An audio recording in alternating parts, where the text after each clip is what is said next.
쇼!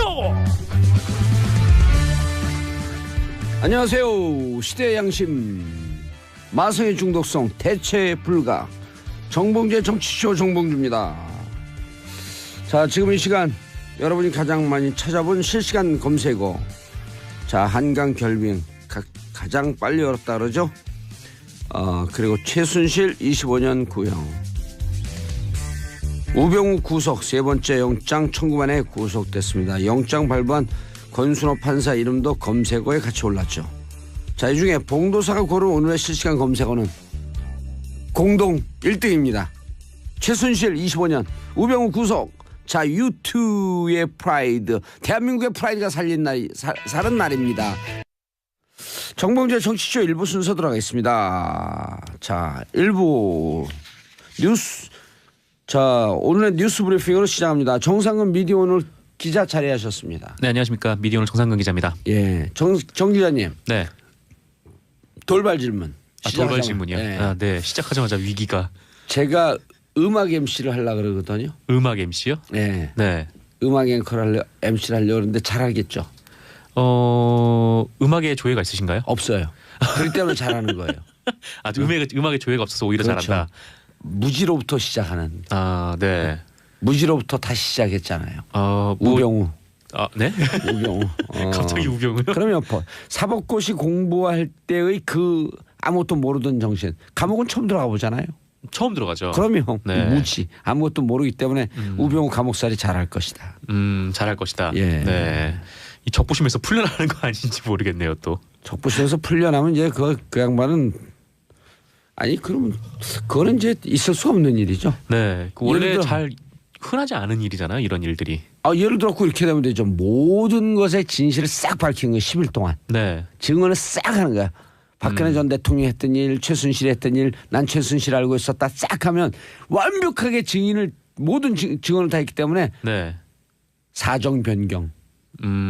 구속시킬 이유가 없네. 네, 하지만 뭐 추가 혐의도 받을 수도 있겠는데요. 그러면 위증 같은 거. 그러면 네. 이제 그러고 한 몇 개월 풀려난 상태에서 다시 들어가고 이제 무기 사는 거죠. 아, 그래요. 네, 소용이 없네요. 어차피 망했다는 거. 네. 어차피 망했다는 거. 자, 들어가시죠. 네, 그 한중 정상회담이 어제 열렸는데요. 그 문재인 대통령과 시진핑 국가주석이 그 한반도 평화와 안정을 위한 4가지 원칙에 합의를 했습니다. 예. 뭐 이 4가지 원칙이란 한반도에서 절대 전쟁은 용납할 수 없다. 그리고 예. 그 한반도 비핵화 원칙은 확고하게 견지한다. 뭐 북핵 문제는 대화와 협상을 통해서 평화적으로 해결한다. 그다음에 남북 관계 개선은 한반도 문제 해결에 도움이 된다. 뭐 이런 내용이고요. 뭐 이것도 중요한데 더 관심 가는 부분은 뭐 양 정상이 앞으로 뭐 전화나 서신 등 한 라인을 구축을 해서 긴밀한 소통을 이어가겠다는 것. 네, 예. 좀 이런 부분도 있었고요. 그다음에 아울러 양국 간의 협력을 뭐 경제뿐 아니라 정치, 외교, 안보 등으로 확대를 하고, 네, 뭐 다양한 이를 위한 또 고위급 전략적 회의를 네, 열기로 했습니다. 예. 뭐 평창 동계올림픽 관련된 얘기도 있었는데 뭐 그렇죠. 협의를 잘 해나가겠다. 뭐 그런 얘기도 있었고, 올 2022년에 가능성이 또 일단 개연성은 열어놨죠. 네, 가급적이면 오겠다라는 얘기를 이제 시진핑 국가주석이 했다는데 만약에 오지 못한다면 네, 또 이제 시진핑 주석에 네, 상응하는 좀 그런 국가 좀 이렇게 그 뭐랄까요, 하여튼 중요한 요인을 이제 보내겠다 뭐 그렇게 얘기를 하기도 했었죠. 상무위원장 한 번이 와도 되죠. 근데 리커창이 올 가능성도 있고 시진핑 주석이 제가 보기엔 옵니다. 오실 것 같으신가요? 100%입니다. 네. 제가 내년 2, 3월 되면은 네. 한반도가 급격하게 대화 분위기로 갈 것이다. 예견을 했잖아요. 가잖아요, 그렇게. 네. 예, 반드시 옵니다. 어쨌건 뭐 전 정부 때 조금 뭐랄까 중국에 대해서 외교적 결례들이 좀 있었죠. 황교안 국무총리인가 그때 대통령 권한 대행을 할 때 뭐 중국에 사드 배치를 안 하겠다라고 했다가 며칠 뒤에 그냥 사드 배치를 그냥 해버리는 좀 그런 경우도 있어가지고 관계가 매우 안 좋았는데 네, 어느 정도 이 부분에 대해서는 조금씩 해소를 해가는 듯한 분위기가 형성이 되는 것 같아요. 뭐 시진핑 주석도 뭐 네, 어쨌건 뭐 기존에 뭐 이런저런 문제가 있었지만 좀 앞으로 잘 해나가자 뭐 그런 취지의 얘기를 하기도 했고요. 예. 네. 그래서 뭐 언론에서는 뭐 중국이 뭐 삼불원칙에 끌려다닐 거다 뭐 이런 의견도 좀 있었는데 좀 비교적 부드럽게 양 정상이 대화를 잘 풀어 나간 것 같다는 해석도 네, 있습니다. 그런데 문재인 대통령이 이렇게 얘기했잖아요. 한중은 운명 공동체 동주공제 배띄우자. 네. 동주공제라는 표현 저 들어보셨어요? 동주공제란 표현은 제가 못 들어봤는데 시진핑을 한마디로 표현해라 하면 동주공제입니다. 뭐 같은 배 뭐 이런 같은 배를 타고 물을 헤쳐나간다. 음. 이런 뜻이거든요. 네. 같은 배로 그래서 시진핑이 가장 즐겨 쓰는 사자성어입니다. 아 그래요. 동주공제. 네. 문재인 대통령이 그걸 그 역으로 인용한 거죠. 어느 정도 뭐 준비를 좀 많이 했다라고도 볼 수 있겠네요. 네. with 혹은 together 이런 뜻이에요. 동주공제는 네. 함께 간다. 함께. 예. 그리고 이번 정상회담에 대해서 한마디로 표현하면 중국의 외교 정책이 그대로 드러났습니다. 네. 그게 바로 구동존이. 네. 이 얘기는 들어봤어요. 구동존이. 같은 점은 구하고 차이가 나는 점은 그대로 놔둔다. 네. 그러면서 즐겨 쓰는 표현이 이런 표현을 써요. 해결할 수 없는 것을 해결하지 않은 상태로 그대로 놔두는 것도 또 하나의 해결 방식이다. 사드 문제를 그렇게 그렇죠. 보고 있다는 거죠.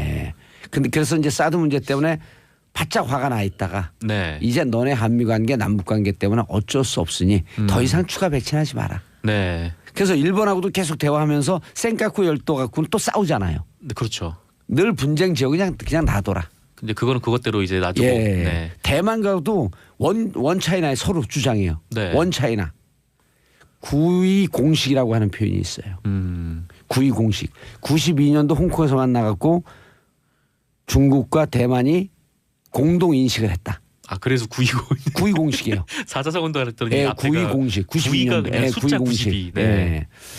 그거 뭐냐? 원 차이나를 선언했어요. 근데 원 차이나가 어딘지는 몰라.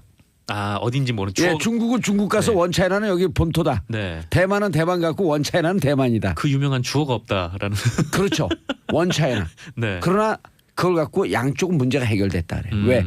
해결할 수 없는 것은 해결되지 않은 상태로 놔두자. 네. 그 이번에 그대로 나왔잖아요. 그러게요. 사드 문제도 그냥 산불 정책. 네. 뭐 어쨌건 요 얘기는 뭐 2, 3부에 다룬다고 하니까. 예, 2, 네. 3부에 다뤄도 이런 제가 중국 문제 전문가이기 때문에 그분들 잘 몰라요. 아 그래요? 예. 국회를 한다고 마침 다 게스트가 합니까? 아, 네네. 오기 전에 미리 까는 거예요. 의원님들이 오시는군요. 지금 차 타고 오면서 듣고 오거든요. 네. 의원들이 알아봐야 뭘 얼마나 알겠어요. 오늘 출연하는 의원들이 이철이 그다음에 윤소아 진수희 네. 의원이거든요. 세 분이 합쳐도 제 한 3분의 1 지식이나 될까 말까. 네. 네. 봉도사님은 여전하시네요. 예. 아니 이럴 때 하는 게 지식은 외부로부터 오지만 지혜는 안으로부터 온다. 네. 그분들은 지식이 많지만 전 지혜가 많거든요. 여기 이제 네 러브 그 여기가 예, 아니기 좀 이따 때문에. 오면은 죄송합니다. 그러죠. 자 다음 뉴스. 네, 뭐 그런데 중국에서 문재인 대통령이 참석한 행사장을 취재하던 기자들이 중국 사설 경비업체 직원들로부터 폭행당하는 일이 있었습니다. 우리나라 코트라가 고용한 네, 경비원이라고 코트라 하잖아요. 대한무역투자진흥공사죠. 예. 네, 코트라가 고용한 중국의 사설 경비업체인데 네, 폭행 사건이 있었죠. 이거는 그래도 이 사설 경원이라고 할지라도 중국 공안의 지휘를 받는 거거든요. 네. 그 용서할 수 없는 거죠. 그렇죠. 강력하게 항의하겠다 그랬죠. 네, 강력하게 항의를 하겠다고 했고요. 이게 뭐랄까 하여튼 이 10여 명이 복도로 기자를 끌고 가서 집단 폭행한 일도 있었기 때문에 네. 이건 단순한 몸싸움이나 뭐 마찰 정도로는 좀 보기 어려울 것 같고요. 그렇죠. 근데 어쨌건 이 부분에 대해서 그 청와대에 따르면 문재인 대통령도 이번 일에 대해서 심각하게 우려를 표명했다고 하고요. 그다음에 강경화 외교부 장관이 그 왕이 외교부 장관에게 유감을 표명했고, 정의영 안보실장도 중국 공안 담당자에게 철저한 수사와 책임자 처벌을 강조했다고 합니다. 뭐 이 부분도 4부에서 다룬다고 하더라고요. 예, 오늘 할 게 없네요, 그럼. 네, 넘어갈까요? 자, 다음이 네, 우병우 전 청와대 민정수석이 오늘 새벽 결국 구속됐습니다. 이것도 2, 3부에서 다루지 않을까요? 이 얘기는 제가 못 들어가지고 제가 준비를 했는데 예. 네, 일단 말씀을 드릴게요. 그 우병우 전 수석은 그 민정수석 재직 당시에 뭐 국정원에 지시를 해서 그 이석수 전 대통령 직속 특별감찰관 그리고 박민권 1차관 등 문화체육관광부 고위 간부들, 그다음에 이광구 전 우리은행장, 김진선 전 평창 동계올림픽 조직위원장 등 그 공직자와 민간인 등을 불법 사찰한 혐의로 구속영장이 청구가 됐는데요. 그 영장 청구 세 번째 만에 구속이 됐습니다. 예, 삼진 아웃. 네. 그 서울중앙지법 권순호 영장 전담 부장판사가 구속을 시켰는데요. 혐의 사실이 소명이 되고 뭐 특별감찰관 사찰 혐의와 관련해서 그 증거를 인멸할 우려가 있다면서 구속을 결정을 했습니다. 예. 권순호 판사는 지난 4월에 그 검찰 특별수사본부가 그 구속영장을 청구를 했을 때 뭐 혐의 내용에 관련해서 뭐 범죄를 다툴 여지가 있고 성립을 다툴 여지가 있고 뭐 이미 진행된 수사와 수집된 증거에 비춰서 뭐 증거인멸 우려가 없다. 그게 소명되지 않았다면서 기각을 한 바 있었거든요. 언제요? 지난 4월에요. 누구를요? 우병우. 권순원 판사가. 네. 근데 한 번은 그렇게 풀어주고 지금은 이번에는 구속 결정을 내렸습니다. 근데 재밌는 거는 그 검찰에 따르면 그 우병우 전 수석은 이 검찰 조사 과정에서 그 김진선 전 조직위원장 사찰과 관련해서는 박근혜 전 대통령이 지시했다. 이렇게 진술을 했다고 하는데요. 그 일부 혐의를 지금 뭐 떠넘기기 하고 있는 것 아니냐. 떠넘기기 그리고 나는 무능했다. 이 두 가지 전략으로 갔죠. 그렇죠. 이전에는 뭐 나는 무능했다 뭐 그거였는데 하지만 뭐 다른 부분에 대해서는 뭐 민정수석실 업무라면서 버티는 모습도 있었다고 합니다. 뭐 어쨌든 우병우 전 수석의 구속으로 뭐 검찰의 적폐청산 수사도 탄력을 얻게 될 것이라고 이게 언론은 보고 있는데요. 그 우병우 전 수석 구속영장이 계속 실패를 했었기 때문에 이번에 구속이 좀 이루어짐으로써 검찰의 사기도 올라갈 것이다. 이런 관측도 있습니다. 그리고 한 언론 사설에서는 불구속 수사의 원칙을 깼다고 하면서 또 강력하게 항의한 언론도 있었죠. 불구속 수사의 원칙이요? 아니, 필요하면 구속 수사를 하는 게 또 원칙 아닌가요? 자, 한미라님, 우병우 전 수석도 결국 구속됐네요. 5919님, 우병우 구속됐어도 김관진처럼 구속적 불심 심사 신청하는 거 아닌가요? 하겠죠. 네. 한번 사례가 있으니까요. 그렇죠. 그리고 신광열 그 형사수석 부장에게 갈까요? 그리고 그게 또 글쎄요, 뭐 어떻게 될지 모르겠는데, 근데 이 구속적 부심이라는 게 보통 잘 받아들여지지 않는 법인데, 이건 지금 김관진은 정말 특이한 경우였죠. 구속적 부심으로 석방되는 사람도 0.1%도 안 된다는 거예요. 네. 자, 그다음에. 네, 어제 오전에 그 온수역에서 30대 남성이 전동차에 치여 숨지는 사고가 있었습니다. 지하철 1호선 온수역과 오류동역 사이 선로에서 그 30대 남성이 시설물 설치 작업, 그러니까 안전관리 설치 작업을 했던 그런 진행했던 노동자였던 거예요. 네, 이분이 열차에 치여 숨지는 사고가 발생을 했는데요. 비정규직 노동자였습니다. 그 사고 현장에 출동한 구로소방서에 따르면 구조대가 도착을 했을 때 이미 숨진 상태였다고 하고요. 경찰은 사고 경위에 대한 내사에 착수를 했는데 그 안전규정 위반 문제를 검토할 계획이라고 하고요. 근데 뭐 저희는 잘 모르지만 이런 사고가 굉장히 비일비재하다고 하더라고요. 올해만 이 철로에서 작업을 하다가 뭐 이제 사고를 당하신 분이 4분 정도 된다고 하고, 또 지난해 5월 구의역에서 19세 김모군이 스크린도어에 그것 때문에 이제 숨지는 경우도 있었고, 또 올해 6월에는 노량진역에서 50대 노동자가 열차에 치여서 사망하는 경우도 있었는데 모두 비정규직이었다고 하고요. 원래 철로에 들어가서 작업을 하려면 그 현장 관리자가 그 사전에 공사 시간이나 위치를 관할역에다가 알리고 승인을 받는 절차가 있어야 되는데 이 과정이 생략이 됐다고 합니다. 그래서 온수역도 그렇고 오류동역도 그렇고 사고 당시에 작업 상황을 알지 못했다고 해요. 어떻게 그런 일이 있을 수가 있죠. 만약에 알았으면은, 그러니까 사전 합의가 있었으면은 그 열차 이제 승무 그 기관사분들에게 말씀을 드리고 그러면 좀 천천히 운행을 할 수도 있었던 거잖아요. 게다가 이제 작업 현장이 바로 철로 근처였기 때문에 굉장히 위험한 상황이었음에도 불구하고 이런 사전 승인이 없었다는 거죠. 예전에 그 관련 노동자분을 제가 인터뷰를 한 적이 있는데 그 안전 관리도 매우 허술하고 보통 이런 작업 같은 경우에는 굉장히 위험하기 때문에 전동차가 다니지 않는 시간에 작업을 하는 게 원칙이라고 해요. 새벽 시간에? 보통 이제 새벽에 이루어지죠.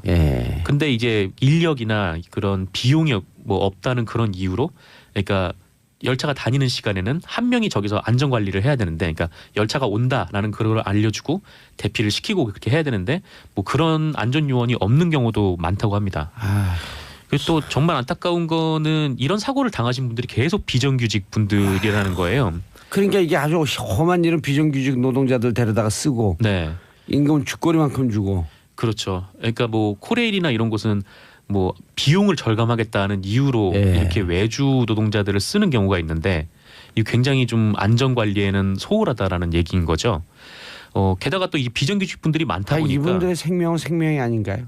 그럼요. 다 속중한 생명인데 한 가정의 아들이고 한 가정이 그 집안의 아버지인데. 그렇죠. 돌아가신 분도 이제 35 되신 분인데 이게 비정규직 분들이 많다 보니까 숙련된 노동자를 찾기가 좀 힘들고요. 어제 돌아가신 분 같은 경우에도 불과 사흘 전에 채용이 된 분이라고 합니다. 사흘 전에 채용이 돼서. 그 비정규직 노동자 쓰는 게 이렇게 문제예요. 이게 처음에는 아주 싼 임금으로 썼고 좋은 것 같지만 결국은 오랜 시간이 지난 다음에 숙련된 노동자들이 없기 때문에 회사의 경쟁력이 떨어지는 거예요, 이만큼. 그렇죠. 사고도 많이 나고요. 예. 네. 아유. 정상근 기자 인사하시고 집에 가세요 그냥. 네, 저는 감사합니다. 2부 여의도 CF가 아니라 여의도 UFC로 돌아오겠습니다.